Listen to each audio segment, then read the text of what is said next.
And of course, there's been a lot made over the fact that George Zimmerman, the shooter in the case, he's been called white, he's been called Hispanic.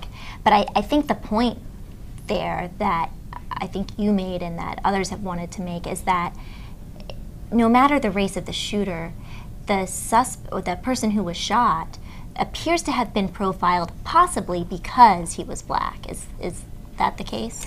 Yeah, I think that's the perception of a lot of people in this community, that they're questioning what was it about this young man that made him suspicious in Mr. Zimmerman's mind, and all they can put their finger on is that, well, he was wearing a hoodie. Well, that's not against the law. Well, what else could it be? Well, he was black.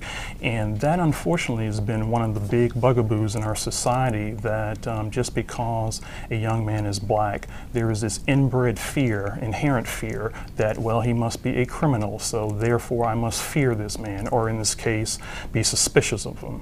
And I think that is unfortunately what may have led to this young man's death. George Zimmerman was suspicious of this 17-year-old because he was the leader of the neighborhood's Neighborhood Watch.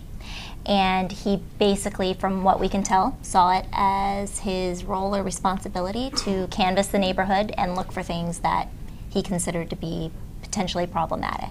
Well, that's a point you touched on in your column about Neighborhood Watch, Beth. It seems that Mr. Zimmerman did everything wrong as far as the Neighborhood Watch rules and guidelines are concerned. He was armed, he was alone, he called police, but then he didn't wait for police to respond before he responded, and he somehow ended up in a confrontation with the person who he believed to be suspicious. And that's one of the things that the National Sheriff's Association and almost any law enforcement official will tell you is, look, if you're a Neighborhood Watch volunteer, do not assume the role of a police officer.